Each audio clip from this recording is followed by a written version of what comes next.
busy, never bored, let me tell you. Yeah, that's good. We are between work and church and everything else, we stay busy. Yeah, that's good. I'm sure you too. Yeah, Carrie and I were just talking. She just picked me up. I got one of my cars in the shop, and so she picked me up from work, and we were just talking about how this season of our life between soccer and basketball and kids and church, and we started leading a small group, which is a new experience for us, and we're excited. And it's one more night of the week. We've got things to do, so it's good. Yeah, we've led small groups off and on for probably 12 years. Oh, so, yeah, I'm sure. Yeah, sure. Different places. It's the hard part is if you're playing host and leading the meeting at the same time. My advice is move it to a point where someone else is the host in their home and you're leading the meeting there. Yeah, that's not a bad idea. We've this particular semester we're doing it at the church. Good. So that makes it a little bit easier. We've got some our kids ministry rooms are available to us. We can put the kids in there, they'll play. When we've done it at our home, we can't get our kids. They give us about 45 minutes of quiet, and then it's I need this, I need that, can I get this? So we decided this time we weren't going to do it at our home. So far so good. Yeah, so we're just gonna have a conversation. I'm already recording. I just kind of do conversational style interviews. I do a daily sort of meditation or thought or exploration into things that help people to figure out how to be vulnerable, how to maintain accountability, things like that. And so a lot of the interviews I do are sort of really just centered on what that looks like in other people's lives. And I'm excited to talk to you because there's a lot of intersections in your life where I think vulnerability and accountability are really not just important, but I think almost absolutely necessary. And so maybe we start by just telling us a little bit about yourself. I mean, as a pastor of a church, as a CEO of a major destination with lots of people that you're responsible for, in probably one of the craziest times in our social experience, and what it's like to have employees in that space, what it's like to manage attendees in that space, what it's like to just all of it. I mean, I think you're probably one of the few people that's got a very unique perspective on what's happening in the world. And you happen to be doing it from San Diego, California, which is also a state that seems to be a nation unto itself. Yeah, it's really interesting here in that regard. Quick resume for you. Sure. Pastor a church in San Diego, and remind me the name. I want to say it's Pacific Beach, but I don't know if I have that accurate. That's right. Yes, I'm associate pastor at Pacific Beach Christian Church. Okay. So you pastor there in your quote unquote free time, and you're the CEO of the San Diego Convention Center, or is it actually a larger entity? No, it's the San Diego Convention Center Corporation. We are a public benefit 501c3 corporation that was formed by the city of San Diego in the late 80s to manage the convention center on behalf of the community. And so we host conventions, trade shows, public events with the intent of creating economic impact for the community. And in a non-pandemic year, we've been averaging about 1.3 billion in economic impact locally. And so as we continue to recover through the pandemic, that's still our purpose, is to be a premier gathering place. And I've got a bit of a history in doing gathering over my career. I actually grew up in a little town in western Oklahoma, and we always joked that it was so flat where I grew up in the middle of the country that you could watch your dog run away for 3 days. So, it was It wasn't the end of the world. It was actually a really fantastic place to grow up, with great friends and great character building and learning the work ethic that I think I've carried most of my life. Yeah. And my first paid job was at 12 hoeing cotton in a cotton field with my grandparents. Made a Wow. dime an hour. So Wow. I was in the tall cotton, as we would say back in those days. And so moved on from there, was an electrician, journeyed out as an electrician, and worked my way into a college scholarship. So got laid off my electrical job and got a scholarship and went off to college. And God works in mysterious ways, my friend. I had an associate's degree in science with an emphasis in physics, and wanted to transfer to a 4-year university because I'd gone to a community college. And so I decided 3 weeks before the semester started that I was going to go. And so the admissions wasn't easy in a 3-week window. And the Yeah, only I imagine. the only degree program that would accept all my credits and give me my grade point was the theater department. So I became a theater major to get into the university, thinking I would find my place and figure out what to do. And everything I'd ever learned with construction and physics and anything applied to performing arts. And so became a lighting and set designer, and started then from there doing summer stock, managing historic theaters, to the Performing Arts Center and small exhibit hall and stadium in Vegas, to the Vegas Convention Center, to the Salt Palace, to the Olympics in 02 and Sydney in 2000, and doing spectator services, and then a contractor, I was a senior VP nationally for a convention contractor, and then from there to our own company, and then Louisville, Kentucky, and the Kentucky State Fair Board, Right. and that ended here in San Diego. And along the way, about age 50, I woke up one day and thought, there might just be more to life. And I'd grown up in a Christian home, but I understood that I was being called to do something bigger and something that maybe could provide hope and thought, and maybe be able to spur someone else to be able to find that peace that I found. So I, at the age of 50, went and got a master's of divinity, and was ordained in the summer of 2019. I went to 2 different seminaries, and MDivs, as the acronym is not an easy degree to get. And it's on average about 76 college hours. But because I ended up transferring, I ended up with 92. So I have a bachelor's degree and a master's in divinity, and probably have enough college credits for a couple of doctorates if I'd have gone a different path. But Right. No regrets. Have a great life, and it's all a matter of perspective. Yeah, it's amazing, man. You've done so much, and it's part of the reason why I wanted to have you on, because I have an affinity for people who have worked and played in different industries. And I think the more like people can travel and the more people can work in different industries, the more they start to understand sort of how interconnected everybody is. And I had forgotten that you were involved in the Olympics. So I'm going to actually start there, because Okay. I have a couple of one, as an events person myself, who's done what you've done to some, like a very small degree. I'm fascinated by the Olympics, much less in terms of I love the athleticism. I love the stories. I love, these guys put their bodies through so much, and they put their lives through so much for these Olympic dreams. I'm more fascinated by what the Olympics has become in terms of an event.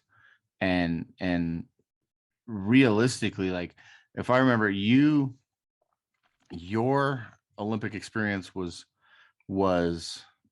pre 9/11 or post 9/11? Immediately after, but I had a little bit experience.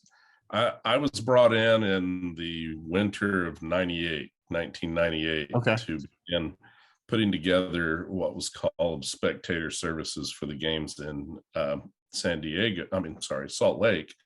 And what had happened is there had been a scandal with the leadership there, and they Mm, had to replace everyone. And that's when Mitt Romney came in, and they had all kinds of budget problems. And that's so right. I was brought in at that same time, and we were an independent organization. The Olympic Committee knew that Utah wasn't going to let ourselves be shown in a not so good light, and so all of the tourism related organizations came together across the state, and we formed what was called the Visitor Information Services Coalition, and they tapped me to be the CEO. And so we brought together 110 organizations that represented close to 10,000 member businesses.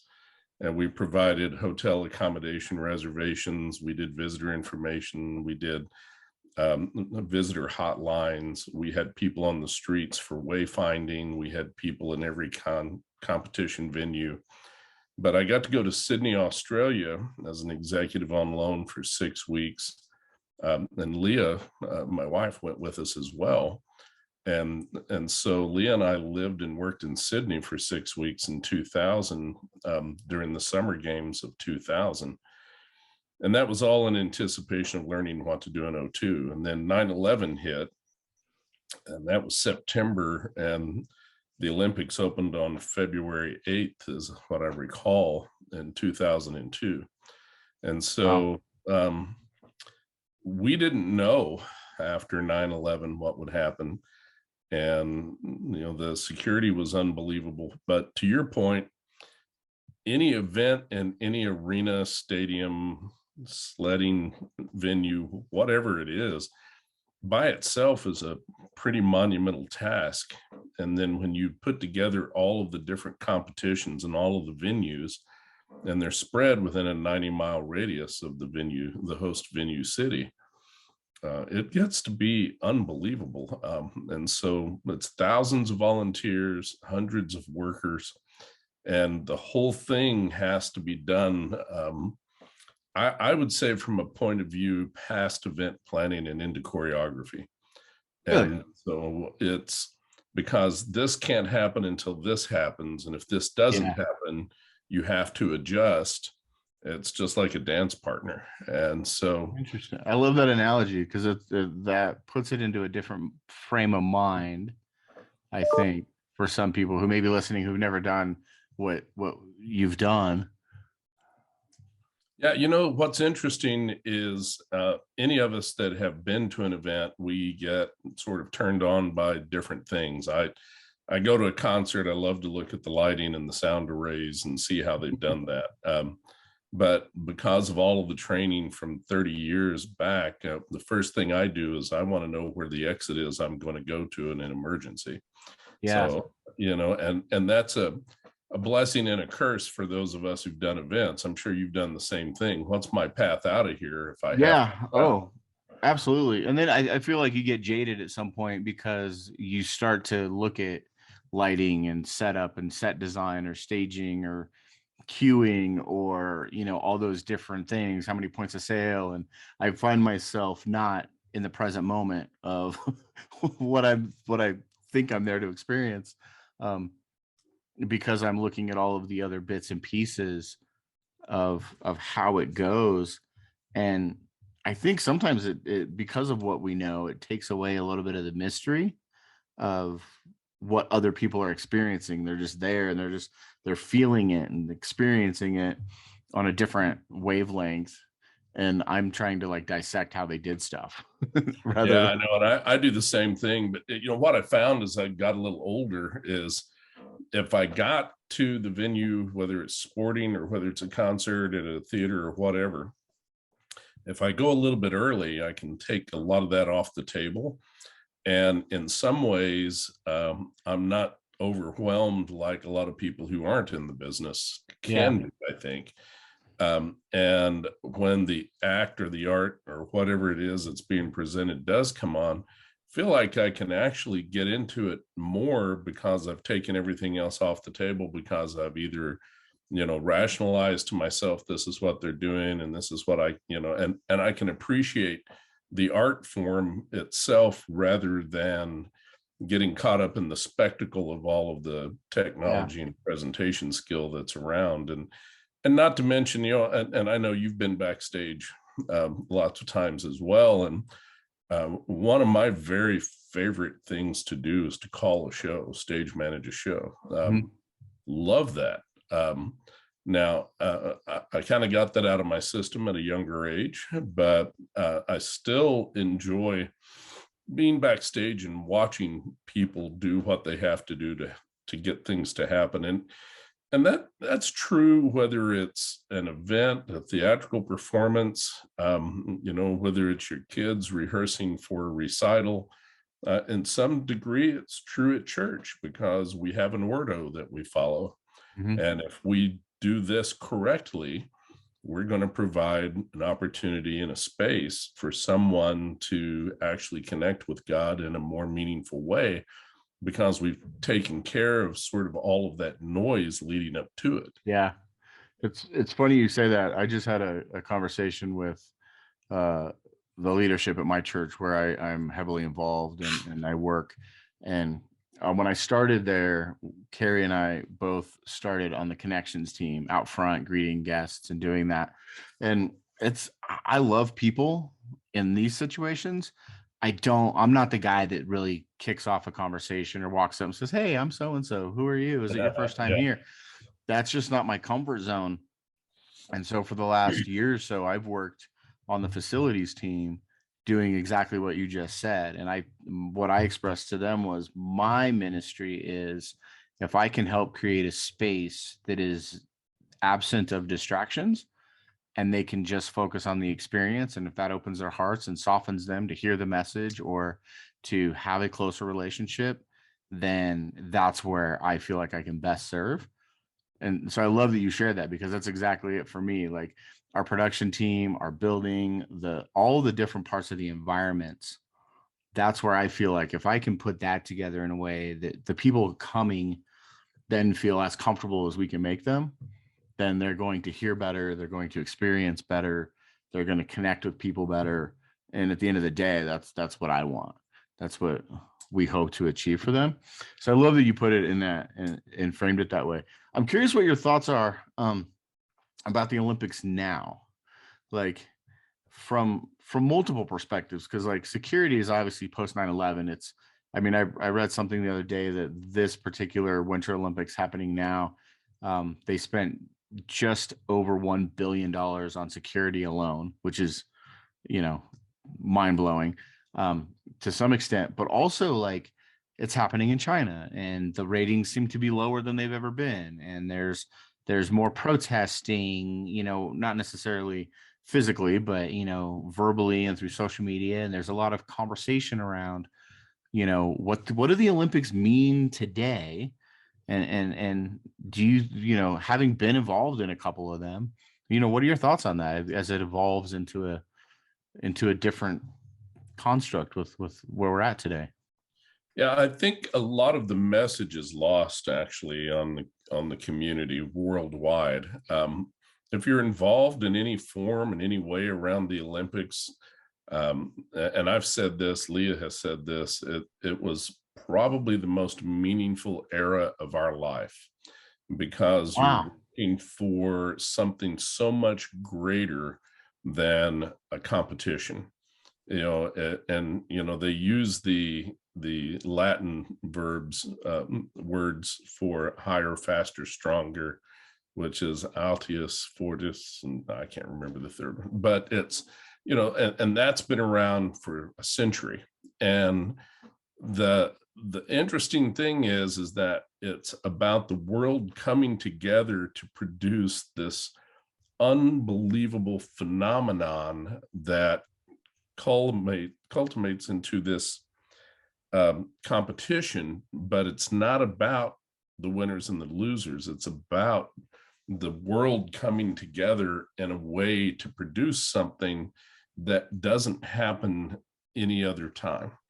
If you look at the number of countries who participate in the Olympics, and how they work together with a common set of rules and a community that comes together that respects each other's ability, you're not going to find that in practically anything else. It doesn't exist in government. It doesn't exist in church. It doesn't exist in so many aspects of our life.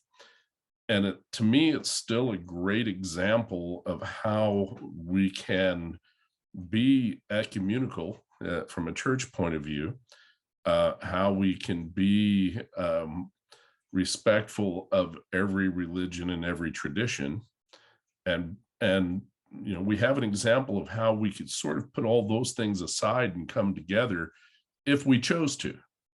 And that's so much of what the Olympics mean to me. It's an emotional ride greater than anything I've ever experienced.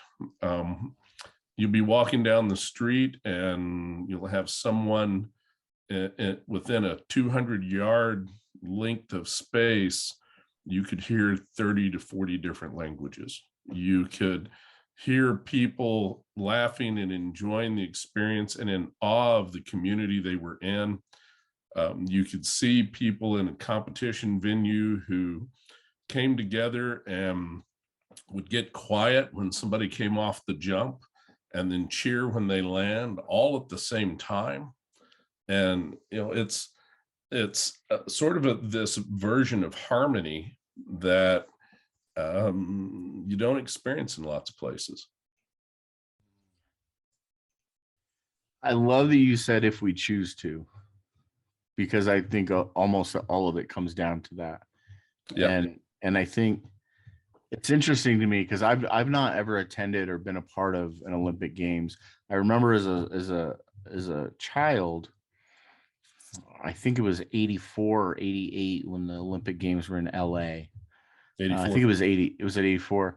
And I remember being in that space mentally that you just talked about, like watching with such awe and just really seeing all these countries and all these things. And I don't know, I mean, I was young, but I don't know if it was because it was like the height of the Cold War, or if it was, or because it was in my backyard growing up in Las Vegas and it was just, a few hundred miles away, being just completely in awe of what that looked like, having all these countries together and flags waving and competing but now it just seems, and maybe it is the message that's been lost. And I don't know if that's because we have 24-hour news and everything's being streamed and we have such access to everybody through social media and just all the different layers of how society's changed.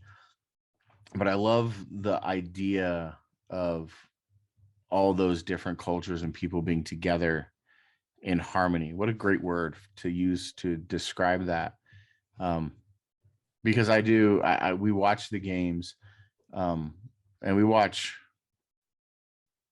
I think, individuals more than we watch sports nowadays, because they do celebritize the athletes. And there's so many other athletes whose stories get lost that I don't think we put enough energy into. What are your thoughts on, and we didn't really do a pre-interview on this, so like if there's anything you don't want to answer, if there's anything you're like, I'm not going down that road, feel free to say that. Sure. But I'm curious what your thoughts are. I had a conversation with some friends the other day around why the Olympics weren't as watched, or why they weren't as important anymore. And one of the people brought up, we're boycotting because it's in China and there's humanitarian issues and there's all these different things happening in China that led them to choose to boycott the Olympics. And, I can see that on the face of it, but as I sort of unpacked that and sort of thought through it, I almost felt like, well, let's find a country that isn't doing some things that they shouldn't be doing these days. Let's Like, where's the bar? Where's the standard? And do we boycott the country or the athletes or the advertisers, or like where's the line there? So I wonder what, especially from like a Christian perspective or just from an event perspective, because I'm sure you've had vendors or events or things that have happened at your own convention center where maybe there's some moral questions. Yeah, ironically, most of the time when people object to something, they typically boycott, protest, or demonstrate against the organizer, not the host. And so that's an interesting distinction of actually boycotting the country or boycotting the organization itself because of the host. It would be sort of tantamount to saying, I'm not going to go to a small group at my church because I don't think the person whose home we're meeting in meets my standards of ethical behavior. Now, maybe you feel strongly about that. You don't want to be near them, but does that mean you wouldn't zoom in to get the content from a leader who doesn't live there? And so everyone establishes their own process, and they've even come up with a theology now called process theology, and that's a part of what we talk about is how do we get there. And so and the other aspect of this is that typically when you are going to host an event like the Olympics, that begins 10 years out. And Yeah. so, and then, you're named at typically 7 years out so that you can be prepared.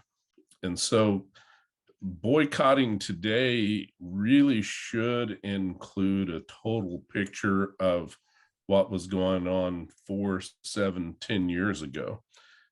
And then I think if you are totally informed and you feel strongly about it, it's, you're not watching because it's in China. You're not watching because the IOC chose China.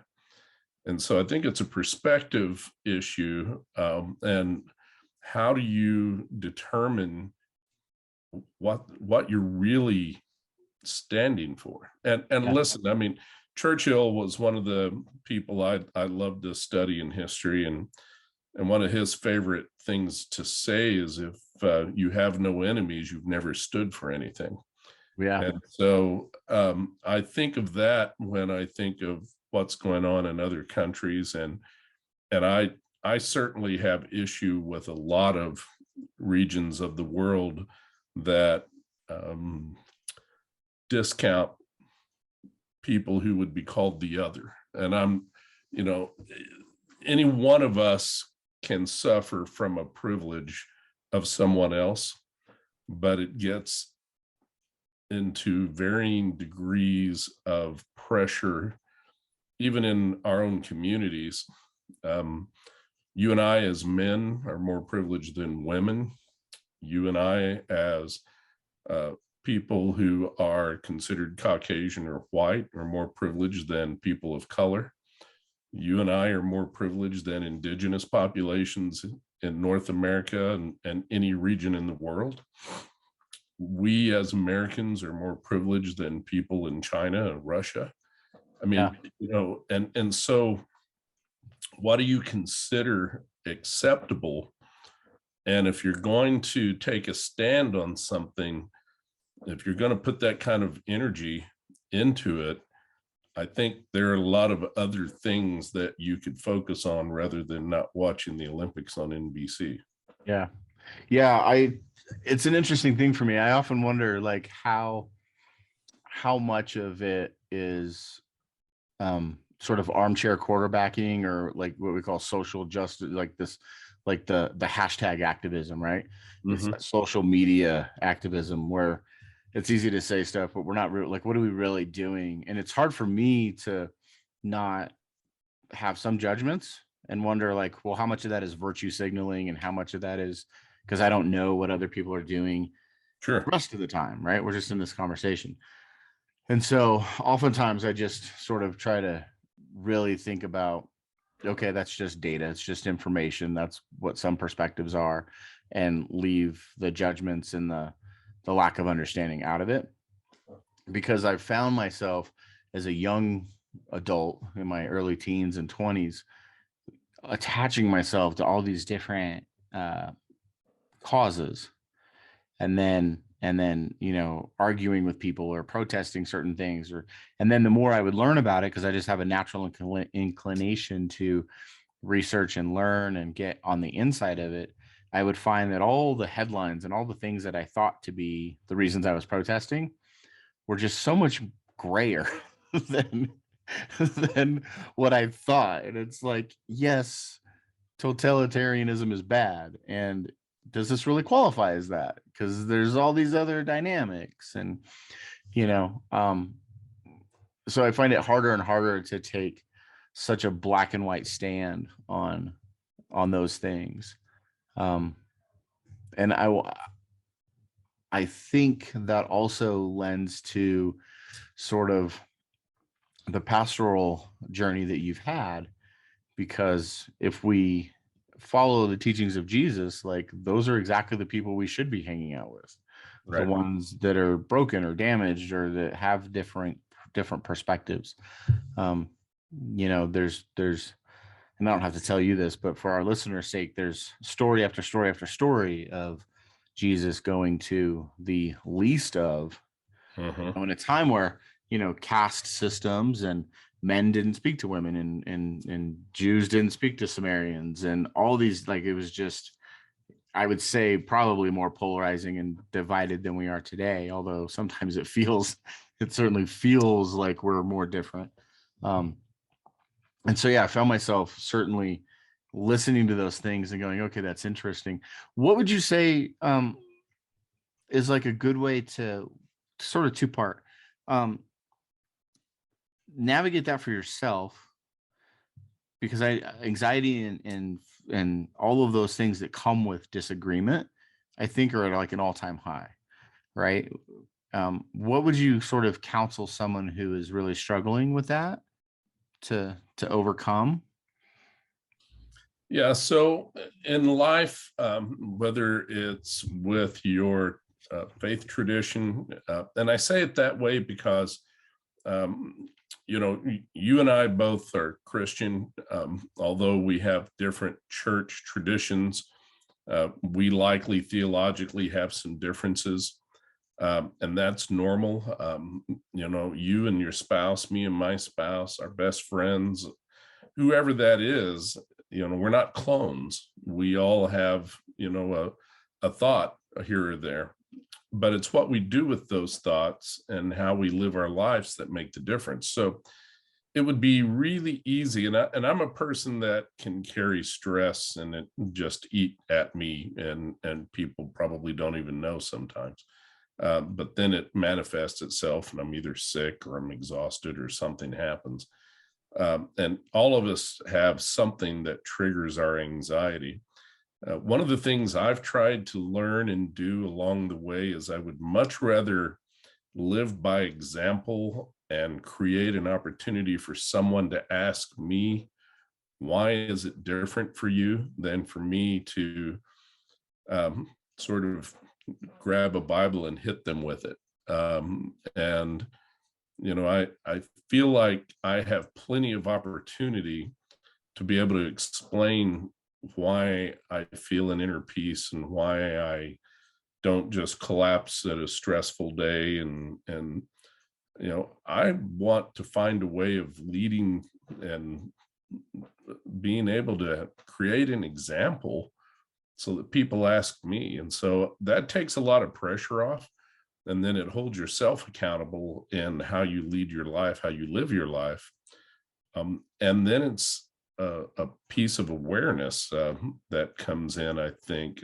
And when I say peace, I'm talking about, the peace that surpasses all understanding, not a piece of pie, but peace. Yeah. Yeah. And so I want to be clear that, there's a peace and comfort that comes when you are being true to yourself. And if you just pay attention and make it about everyone around you instead of you, you're going to see opportunity to say, hey, are you okay? And, often there's someone who's going to say, how are you doing this? How do you, why aren't you crying right now? Why aren't you? And, sometimes you just say, listen, I cried earlier. And, but here's the difference. And just imagine, at least in my case, how much worse this could be without God in my life. And so rather than being someone who I guess would be a traditional evangelist or proselytizer, I prefer to try to live out by example and let people ask me. Yeah, I love it, because you actually answered the second part of that question, which is, how would you recommend helping those who are, the word that comes to my mind is uneducated, but that's not the right word because that has a negative connotation. But people who are maybe not at that same place as you yet, and you just answered it. It's through modeling that behavior and through being that light, right? And one of my favorite phrases that I've adopted was one that you actually shared with me a few years ago, and you just said it again, is living it out. And so I want to kind of unpack that a little bit, because I think that's where, for me, as I've deepened my faith and reignited my relationship with God, the biggest piece for me has been learning how to live it out, because my human side, my earthly person, wants to often do the opposite. I often want to respond with, an eye for an eye, or anger or frustration, or I want to tear someone down who isn't seeing things maybe in what I think is the proper perspective, right? And so my learning how to live that out, for me, the phrase that sort of turned that on for me was, what does love require of me today, right? What does love require of me in this situation? But I love the way that you put it when you and I spoke years ago about, how do we live this out? And sort of as a litmus test for people that maybe we're looking to as mentors, or looking to as those people in our lives that we're going to listen to and trust, is, are they living it out? Are they just saying the things, And so talk to me a little bit about that. Like, how did you land in that space where, like, that was the thing for you, and how do you implement that sort of in your career as a CEO of a convention center, which doesn't have a faith-based lens to really operate from, but I'm sure you don't separate the two. No, I don't. So, what's interesting is that, and you put it really well, our human side, no matter what we try and do, we're going to react in a human way at one time or another. We're still going to be mad. We're still going to be hurt. We're still going to be doing things we probably shouldn't do for our own mental or physical health. That's just being human. And part of that is trying to find a way of realizing that I'm not perfect and I never will be, and that's okay. But to your point, what I told you is not original. Someone else had told me. And I think the key is something else you touched on, is trust. Now, so much of what we do in our life comes through experience.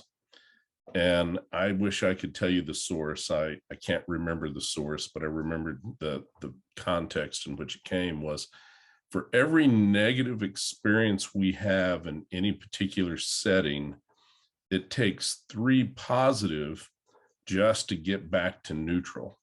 So let's say that, I bash my kids in some way, and I pick on them on a particular issue that I don't like, and it's not a good exchange. They get angry with me. This is a real life. We all at a certain age have someone, whether it's your child or someone else's, that looks up to you.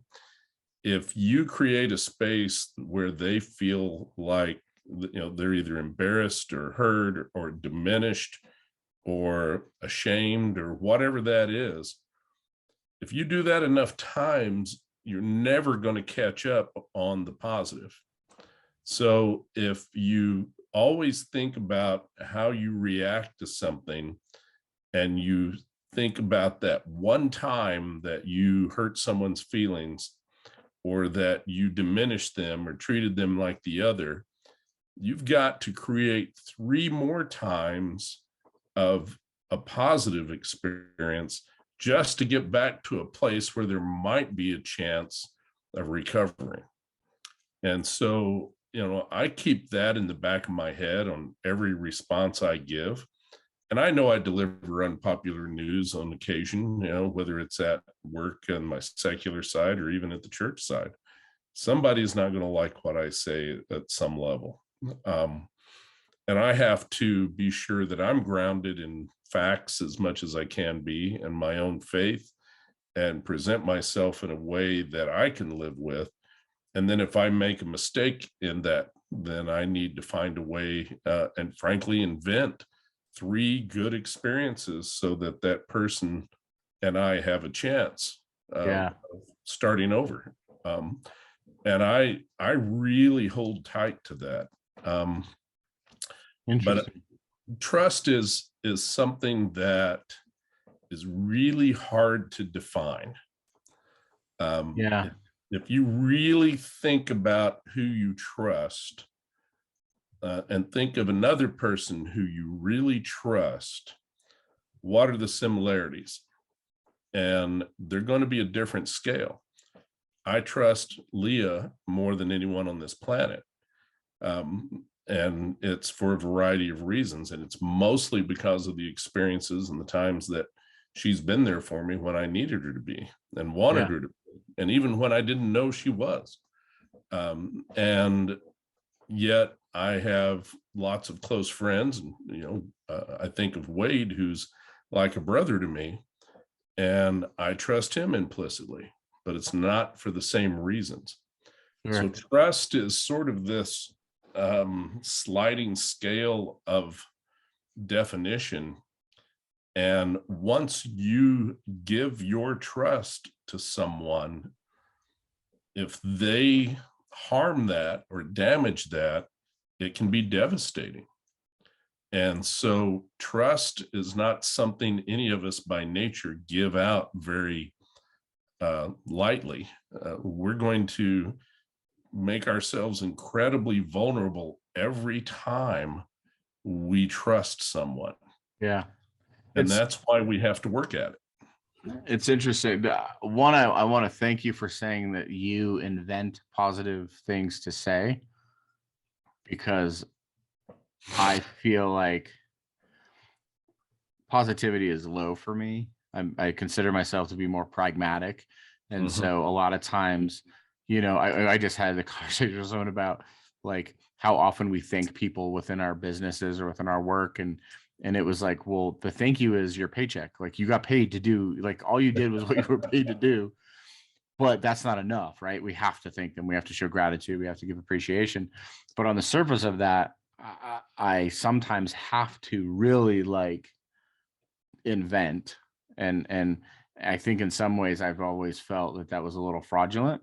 So I love hearing that you sometimes also have to do that, because I think it's the truth. Like we do have to maybe look for something or invent something. And then, trust for me is such an interesting thing. I did a seminar once, and one of the exercises we did was talking about trust, and it was, interacting with people and then sort of saying, looking them eye to eye and saying, do I trust you? I trust you. I don't trust you. I don't.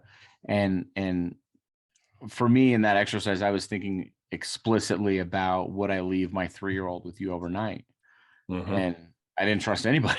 It was like, no, I don't know any of you. Like I don't. But then I listened to another pastor who talked about trust, who said, one of the best ways to develop trust is to just trust people. Like there's that vulnerability piece. Like somebody's got to go first. So it's like, I may not trust you with my child, but I'll trust you to drive my car. Or my pet. or watch Mike Pett, right? There's a value proposition there of where, and then if that goes well, we'll move on and we'll move on. And so, yeah, I think trust is a really interesting thing, because I feel like nowadays it's a very rare commodity. People don't trust each other. There's so much, and I feel like it was better when we didn't know what everybody thought. Like it was better when, and I don't know that to be true, but in some ways I feel like it was better that we didn't know who the racists were, or we didn't know who the misogynists were, or we didn't know who the, what everybody thought about, Western medicine versus other things. It's just because we could not formulate such polarizing belief systems towards one another. We knew we both liked the Dallas Cowboys, and that was enough. We could, or whatever the case may be, right? Well, so what's fascinating is that trust doesn't work without relationship, and in my life at least, so I've got and vulnerability comes into play. So you got trust, you got relationship, you got vulnerability, and they're all interconnected. And I trust people more the longer I've known them and the longer I've watched and experienced them. Sure. And so trusting someone who I first met generally doesn't happen much with me. The exception to that is when someone I trust tells me I can trust them. So, for instance, if you told me, Rip, you can trust this person, I'd trust them with my life, that's good for me because I trust you. Yeah. On the other hand, if it's someone I just met and they tell me that, like, I don't know you. We haven't been around each other for years, and I want to trust you. Give me time and reasons to, but in the interim, I'm not going to. It just doesn't happen. And that's how so much of what we do in life is connected, is through relationship. That's how we learn to trust more with God. It's how we learn to trust more with our family and friends. It's that engagement. Yeah. And sometimes it's not where you have to be an active participant necessarily. Okay. Never underestimate the power of being present.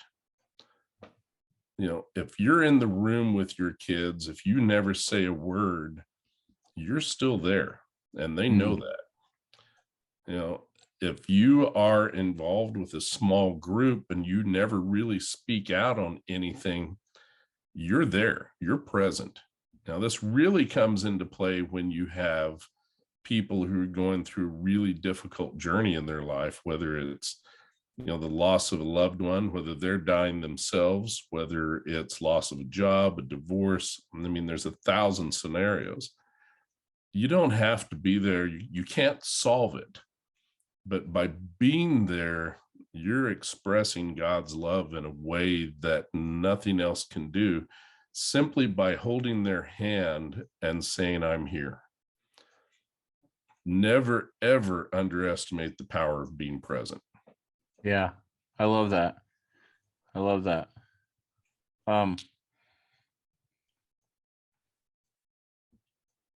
Yeah, I feel like the relationship piece is a huge part of what brought me to want to do this podcast. Because I talk a lot about, we don't live in a vacuum. We all have impact on one another.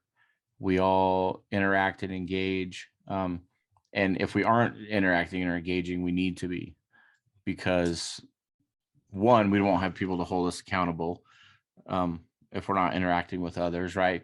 Because of our relationship, I can say to you, or you can say to me, this could be better, this could be different. Hey, does this align with what I know your core beliefs to be, or your core values to be, or whatever that looks like? And I just feel like so many people, especially since I have adult children now who are in their early 20s,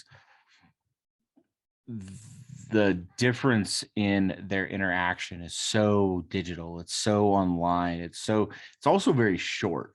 Everything is just like the attention span and the desire to interact is very, very short.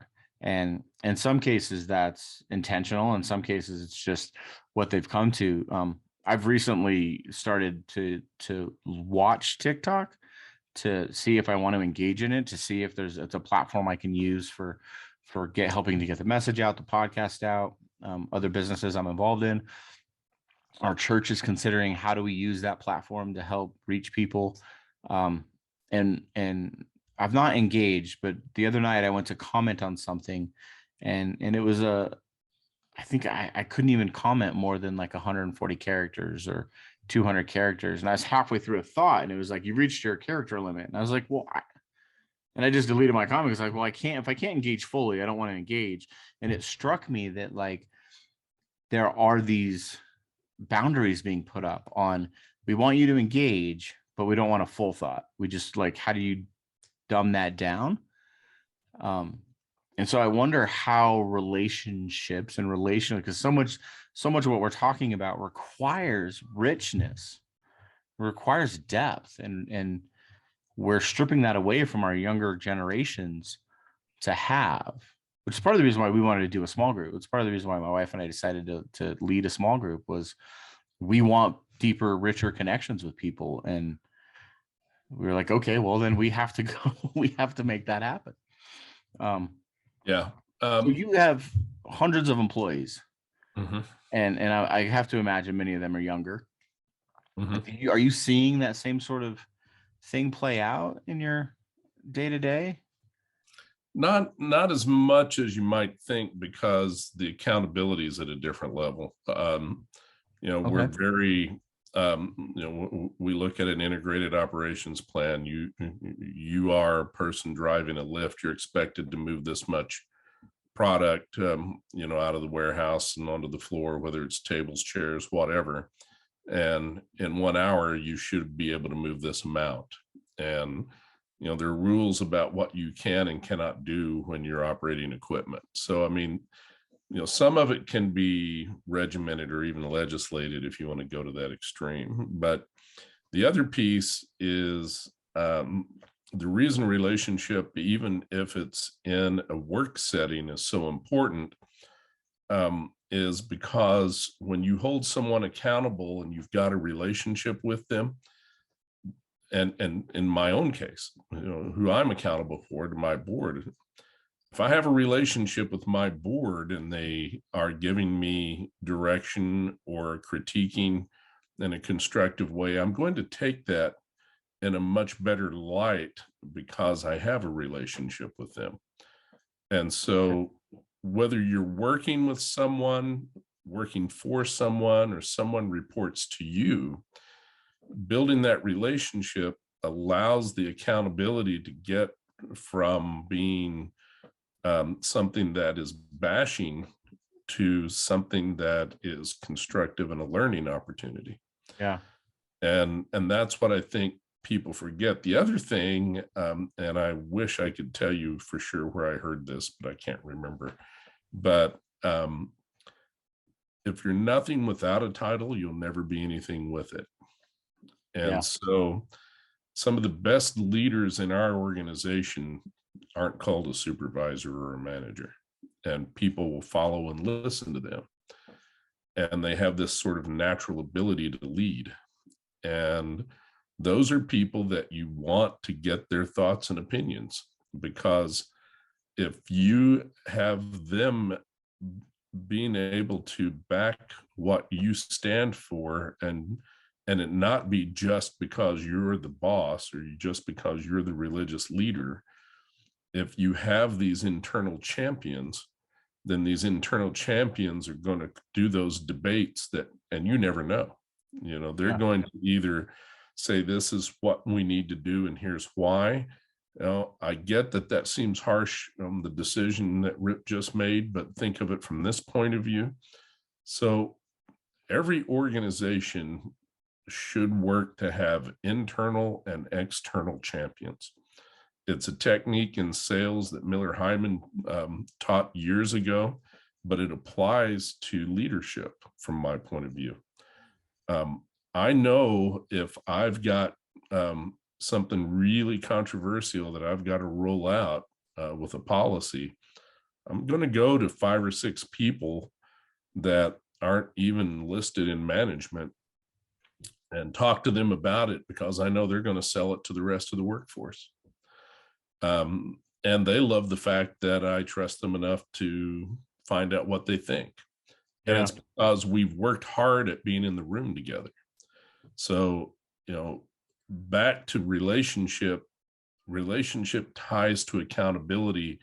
It allows for it to become constructive and not destructive. And I think that's a mistake that a lot of people with titles make, or owners make, is, why am I doing this? Well, because I said so. Yeah.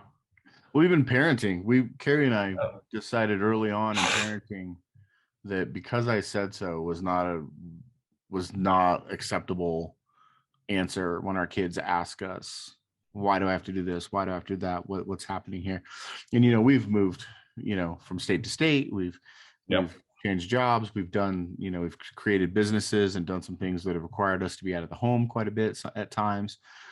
And we've always felt that sharing in those decisions with our kids and creating accountability for ourselves, like our kids have permission to come to us and say, you've taught us this principle. I don't think you're living up to that principle right now, or I don't see how this aligns with that.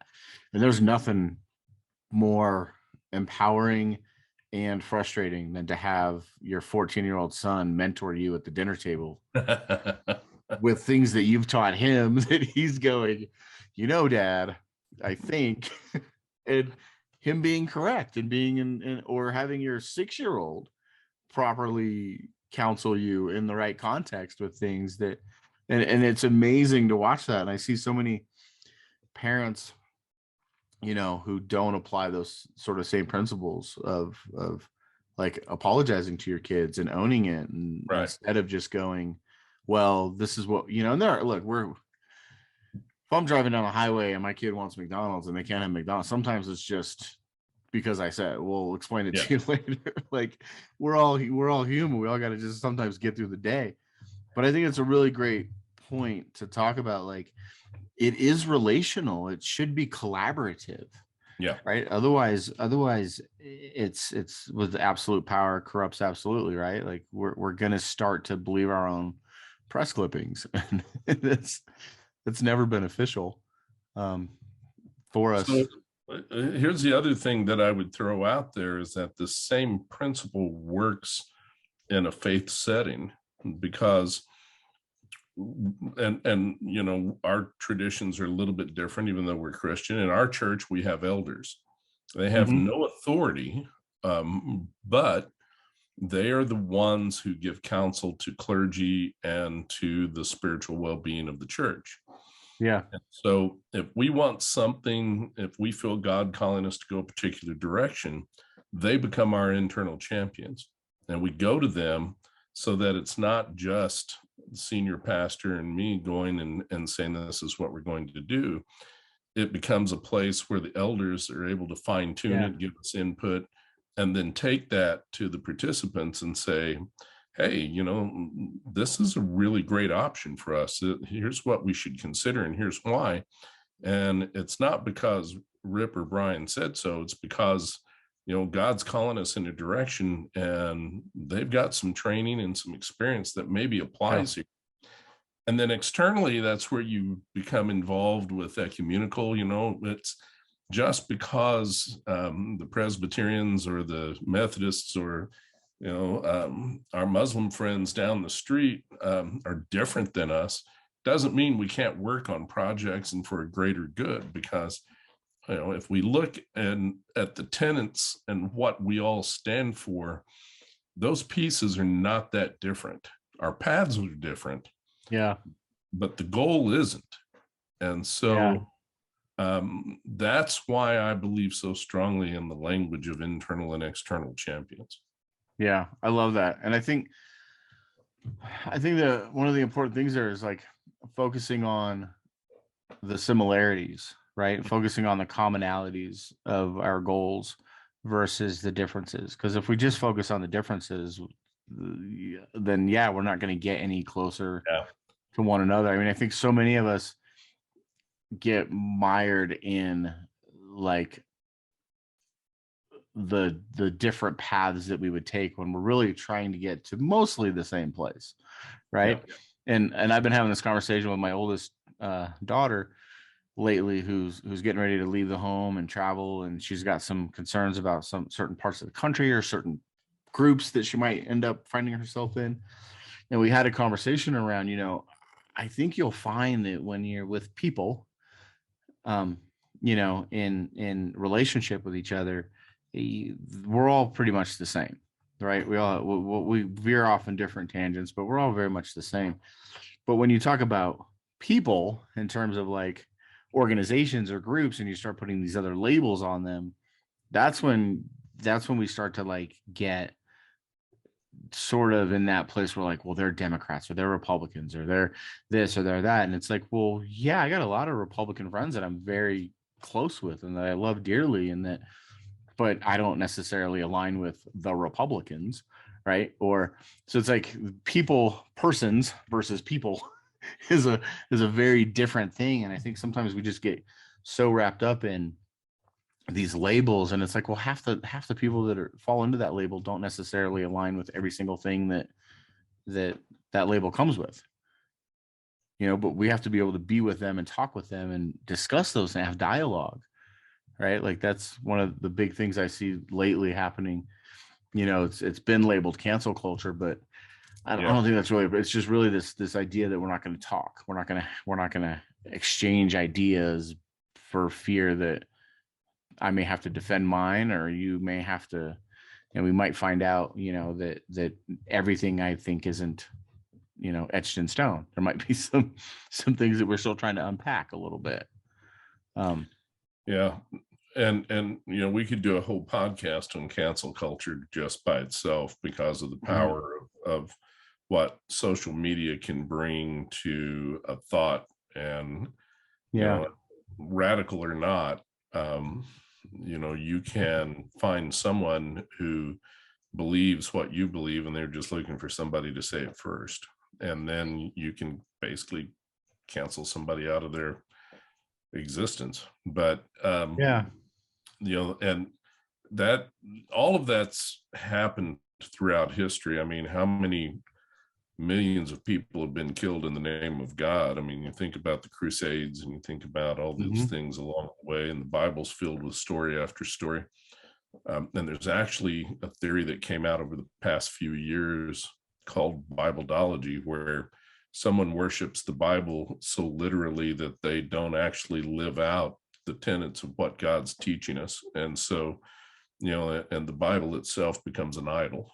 And so, yeah, and if you look at all of this combined, the best thing we can do is become aware of everything we possibly can that connects us to God and to one another, and then find a path that makes sense, and hopefully along the way be able to have enough information to know that maybe I'm in a place that isn't going to be safe for me.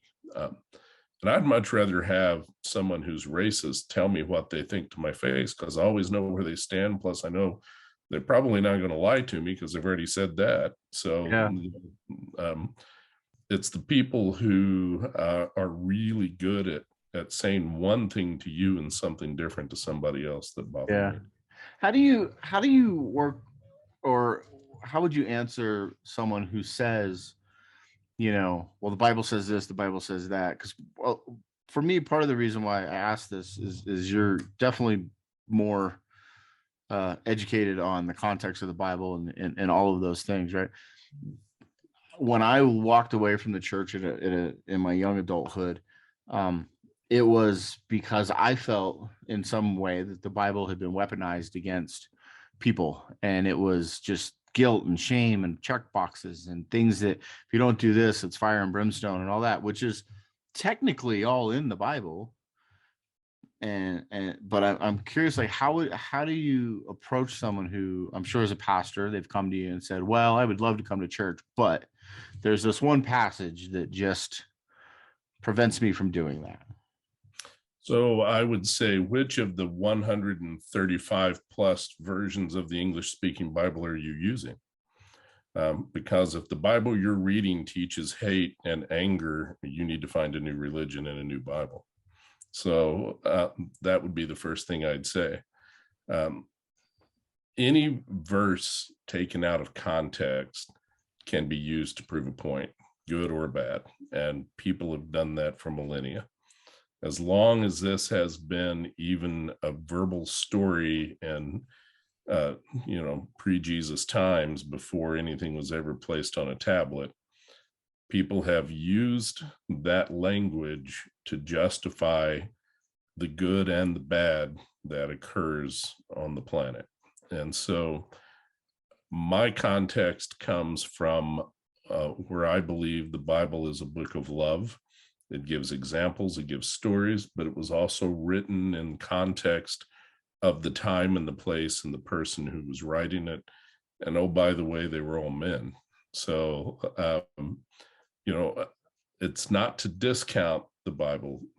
I believe it is the Word of God, but I also believe it is meant to be interpreted. I believe it needs to be held in context and studied thoroughly, because if you are a literalist, you're going to discover what I think 3 versions of the creation story.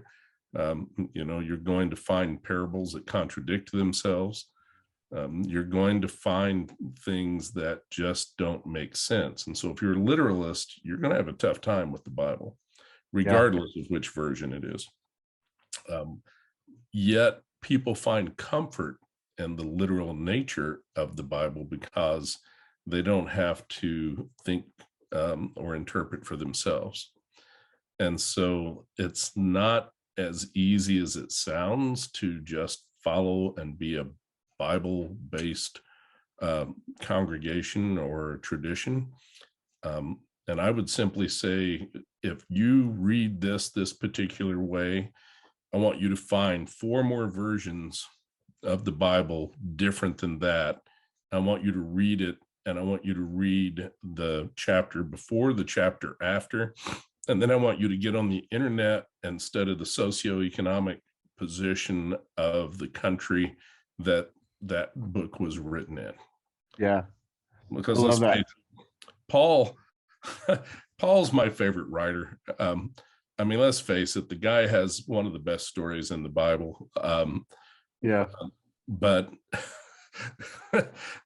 let's face it, he got beat up and thrown out of every town he ever went to. So, and tradition holds that he wasn't that great of a speaker. His message was compelling and people bought into it. But somewhere along the way, he, in a biblical way, pissed off a lot of people, and they would beat him up, throw him in jail, or throw him out of town. Yeah. He is the most colorful character in the Bible, from my point of view. Yeah. Love reading everything about that. But you can't just read one of the 13 letters from Paul without figuring out where he was sitting at the time when he wrote it. Timothy is one of the, 1st and 2nd Timothy are 2 of the most misinterpreted books of the Bible. But then if you look, because if you read it too literally, it's saying that the message about what women not being able to teach in church, for instance, 2nd Timothy, if you hold that as a literalist, you're going to carry that into your everyday life now. Yeah. But if you take into consideration the audience that he was speaking to, where he was predominantly in a community filled with prostitutes and a lot of litigious activity, maybe they shouldn't be teaching in the church if they are in church in the morning and on their back in the afternoon. That doesn't make sense. So it's not necessarily women across. Exactly. It's these women, right? Exactly. So you have to understand the audience. Yeah, it's interesting you brought up Timothy, because that is a book that for some reason I've been drawn to lately. So I just started reading First Timothy. Um, and I think there's been some scriptures that people have shared from that particular book that have really resonated with me. Um, Mhm.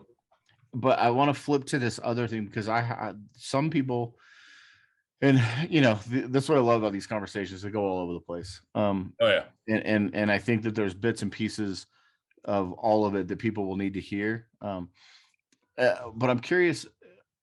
Some people are against religion or against coming back to church or going to church because they feel like it's a men's club, and Yeah. there's a lot of language in the Bible that some people feel is pro man and anti female, or there's this idea that like a woman should serve a man, and vice versa. My understanding and a lot of the education that I've had around it is that like Jesus was the first feminist. Like women Mhm. had no rights back then. And I mean, the number of women that he spoke to, I just recently heard a message around the woman in the well, Yep. and was just, I mean, blown away at the conversation, one, but two, the person presenting it was able to share a lot of the context of what that meant for him to speak to that person and how it was just unheard of. And I'm wondering if you have any thoughts on like, how do we change that narrative? Is it by just modeling that behavior? Is it by, opening those conversations? Because there's so many,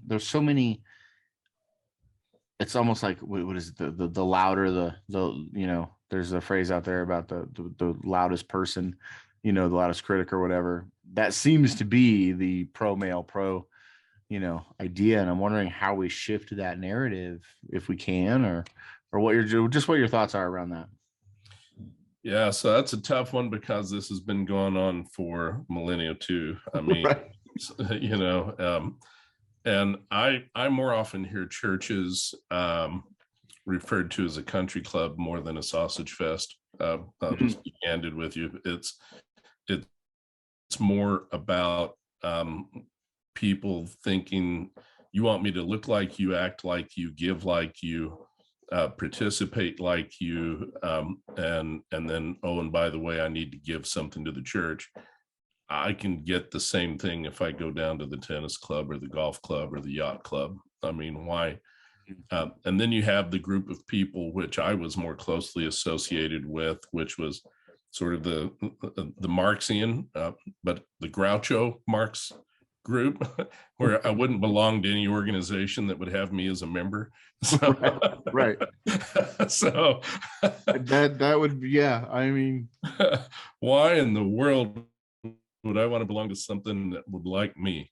yeah, But in the so, but to the meat of what you're saying is it's back to vulnerability and the consistency.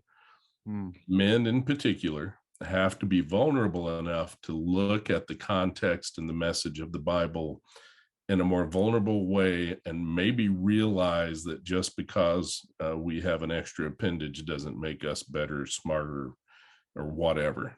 Um, yeah, Mechanically, by testosterone and other things, we are stronger. And I get that, but that's a physical. It's not a mental. It's not an yeah, intelligence. It's not anything that really matters. That's the pragmatic approach. yeah. And it's like one of 100 attributes. It's not. Yeah. And so, you know, so I think it starts with messages from people probably like me that says, um, it's okay to be vulnerable. It's okay to look at this just because you're asking questions and looking at this from a different point of view doesn't mean that you're weak or that you're abandoning what you hold dear. What it does is it allows you to look at it through the perspective of a woman, a perspective of anyone who'd be considered the other. And by the way, one of the populations that churches historically have not done well with are people with differing abilities, whether it's a cognitive or a physical disability. We all need to improve on how we welcome people, and it starts with simple access with the proper ramps and doors and seating And then it goes to being accepting of someone who maybe stands up in the middle of a sermon that has Down syndrome and walks up and hugs the pastor in the middle of a sermon, and being okay with that. Yeah. You have a long way to go with that. Yeah. So it's vulnerability, awareness, and research. And frankly, it has to start with the men, because we're the ones who are keeping it from happening. Yeah. And if you do a Bible study, and I would challenge you, even in your small group, do a minimum of 3 readings of the same verse from 3 different versions of the Bible, and then talk about the differences along with the message that it's being provided. Because depending upon the era in which it was written, depending upon the input from Qumran after the scrolls were discovered, all of that comes into play, and it influences the cultural aspect of the approach. One of the more, what's the word? It's not as respected, but one of the best researched versions of the Bible, believe it or not, is the Message. And the Message is written by a Bible theologian and author, and a tremendous scholastic mind. Yeah, it's actually the version I prefer to read. So I was hesitant to ask you, do you have a favorite version? Because there's so many, and you've mentioned multiple times using different versions to sort of cross-reference and kind of find that. So I wasn't going to ask you that, but that is actually the one that I tend to read the most currently. But I do also, like, I use the Bible app often, and you can be in a chapter and just bounce from version to version very easily. So the New Revised Standard Version and the Message are my 2 favorite. Really? Yeah. All right, so I'm doing something right. It's from yeah, by far. And it's a personal choice. It doesn't matter which 2, 3, or 4 you look at. It's that you're not just holding yourself to one. Yeah. You have to get that perspective, and if they all are written the same, then that's a pretty solid testimony that verse says what it was meant to say. Yeah. But the reason I like the NRSV and a lot of the versions in the latter part of the 20th century is because they were amended, edited, and written after the discovery of the Dead Sea Scrolls. So they take that into consideration at Qumran. That was in 1947. So anything post 1955, 1960, in my opinion, if it uses that as its resource, not only resource, but as a resource, yeah, then it's going to be more accurate, in my opinion. Yeah. And I certainly value your opinion. Yeah. I love hearing that. And that's good, because I think there's a lot of people that and that's just the thing, man. When they say the Bible, I often kind of go, probably because you and I have had this conversation in different formats before, but it's like, well, which translation, which version, and then what interpretation of that version / translation are you taking? Because I've had conversations with people around scripture, and I try not to. In a previous life, I was very literalist, and so one of the questions I would love to ask you is, how do you get somebody who's a literalist to not be? And for me, my experience was just, I had to get humbled. I happened to fall into a series called The Bible for Adults, and it dove right into, it took 400 years to write the Bible, and it's written in this time period and over this in the context and the audience, and a lot of the books of the Bibles are letters to different groups, and those groups had different contexts, and like know your audience kind of thing. And it really humbled me to go, man, I don't know what I'm talking about here, and I need to kind of rethink this thing. But I'm curious to know, like, what is that? What do you say to a literalist? Like, how would you coach them into? Because I think this applies. We've talked a lot about, sort of a faith-based lens, but this applies, in my opinion, to how we parent, how we co-work, how we interact with other people, because it's all leadership stuff, right? Like we can talk about that and then go, oh, and as a Christian, I want to follow that because it's part of my faith. But as a non-Christian, I think people listening to this or people who may not be Christian can listen to this and go, well, that just makes sense. That's just how we should treat each other. Right. So there's a couple of things that I would say to that. One is, a lot of times you like to go back to the source to have something to compare to.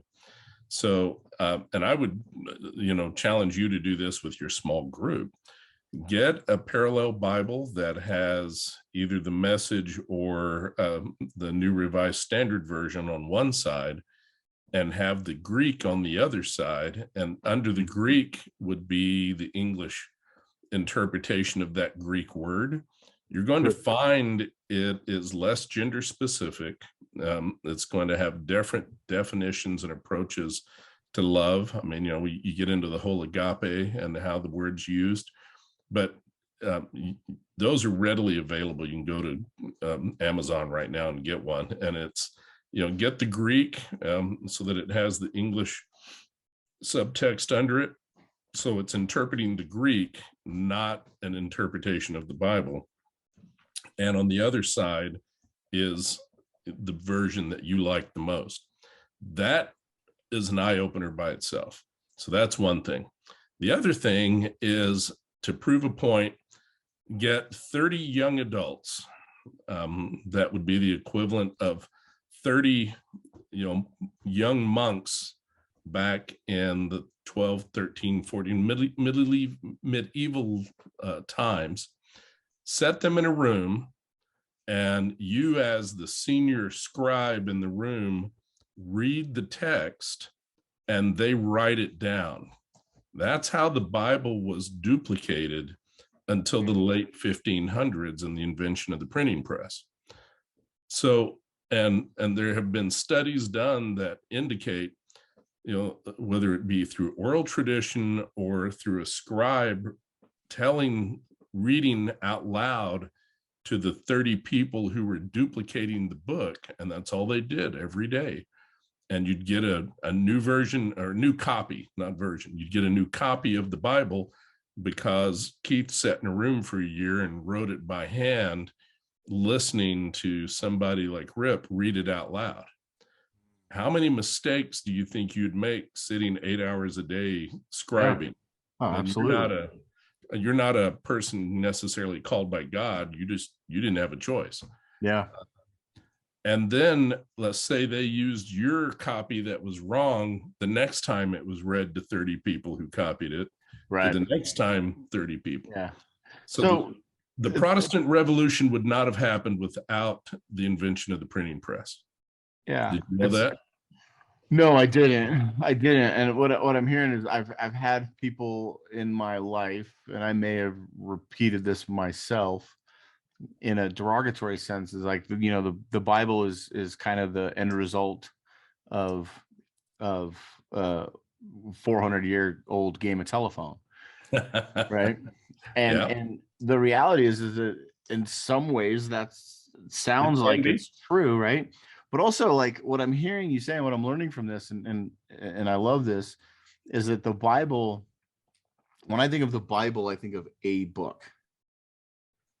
And it's not even that. It's like, I don't even have an analogy that I can think of at the moment, but it's almost like when instead of thinking of the Bible as like a singular thing, it's almost like calling it a village, or because it really, what I'm hearing you say is that it is this foundational thing, but it's a living thing. Right. And it's not, you can't take it literally. I don't believe you can. I think you have to take the message. I think it's meant to be interpreted, because that prevents it from being the culmination of a 400-year telephone game. Yeah. Is that by letting it be a living document, it comes to life differently for people every day. Different times. You are willing to let that happen. But it's super helpful, I think. And I hope people that are listening to this will hear this. And if you're not reading a Bible, if you're not engaged in some sort of spiritual journey, that this will spark them into taking a second look at it, or maybe checking out your church online and hearing you speak about those things. And I think that's super important. And I think also, like, these things just really resonate, I think, with people who are trying to be better humans.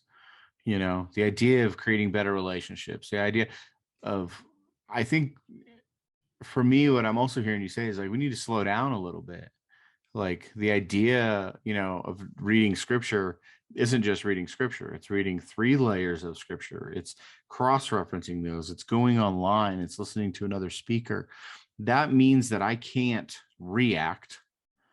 I have to respond to all of these different things. And I think that works in our work. I think it works in our parenting. I think if people hear this and take some of that to heart, they have to be vulnerable in admitting areas in which they need some support or to do things differently. And I think also there's a real level of accountability in that, and going, well, maybe I don't know all the things I think I know. And if I slow down and unpack them a little bit, then my perceptions and beliefs will be a little bit different. I think that's a powerful message. But I don't think we individually can do that on our own. I think that's why the small groups are so important, is because it brings out these different thoughts. Because let's face it, any of us could adjust the Bible to fit our needs if we chose to. Yeah. Well, I think most of us would naturally want to. Yeah. That's our natural inclinations. Go, well, it's right there.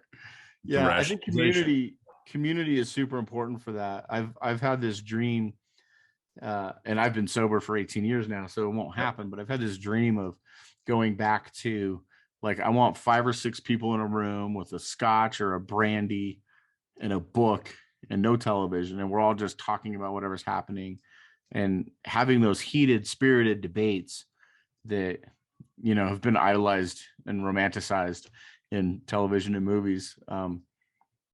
Because I think that's what we need. I think we need to be challenged, and we need to challenge others and have those communities where we can do that.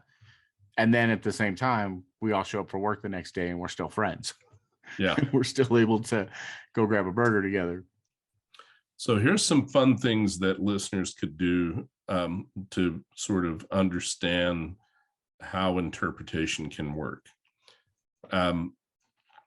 If you're a married couple, you could read the Song of Solomon and use it in a seductive, almost foreplay approach, because that's not what it's about, but it gets misinterpreted all the time for that. And if you read it from that lens, it's interesting. And so, and then I like that idea. So, and then if you get so hung up about where the commas are in a Bible verse that, you think that changes the whole context, then you're someone who studies linguistics and English to a level that the majority of the world's population never has. Right. And yet the way we verbalize something is going to be really, can be really impactful. How many ways do you think you can say the word no? Oh, yeah, absolutely. So no. It's infinite. Yeah. No. Yeah. No. I mean, it's the way that people end up reading Bible verse. Yeah. And the way it comes out gets interpreted by the listener because the speaker may not be prepared. And so when you're in a small group, that's why you want to rotate the reading, is to allow people to have their take on what they're reading. But if it's a Bible study, that's a lot different than a Bible reading. Yeah.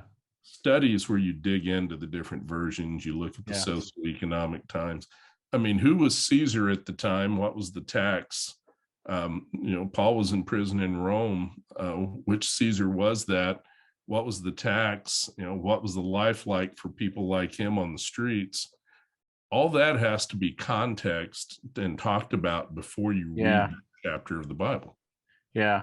Well, and I think that all applies to what we experience today, you know, and all of those things. I mean, you know, you hear stories, you see people, you hear a blurb about a person, whether it's at work or whatever the case may be, and are we taking into consideration what's happening in their home life, what's happening, you know, what was their background growing up, what is their financial That's right. situation, what are the priorities in their life, right? And I think that's where it's so important for me to, and I try to educate my kids and I try to expose others to the idea that really, you know, it's what does love require of me? And that's to ask that question. Well, what's going on in your life? Like, why did this happen? How can what was your reasoning, or what was the context around your choices or your decisions?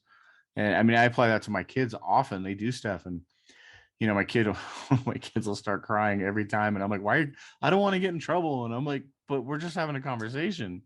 You know, it's like I just want to know how you landed at this choice because I'm confused by your choice, and I could take the results of your choices on the face of it, and you could get punished, and you could, you know, there would be consequences. But I'm more interested in understanding how you came to this place so that we can help you understand how not to in the future. And because I love you, I want to support you. I don't want to punish you. And it's a total mindset shift that, you know, it's part of the reason why I do this and talk to fascinating people like yourself who have lived this out and are really in it and unpacking things and not just taking them at face value. And I mean, how many people at 50 decide they're going to go get their master's in divinity when they're on this other career path that, quite frankly, is really successful Well, and thanks, man. doing really well? So, I mean, I could talk to you for days. We could do a part 2 and 3. Um, and Anytime. I'm super grateful for you taking the time to do this today and for your insight. And you know, hopefully anybody listening will take small bits and pieces. I have myself, and so I know other people will. And just thanks for your time. You bet. It's great to be with you, and I love you, brother, man. Same. We'll have to do this again.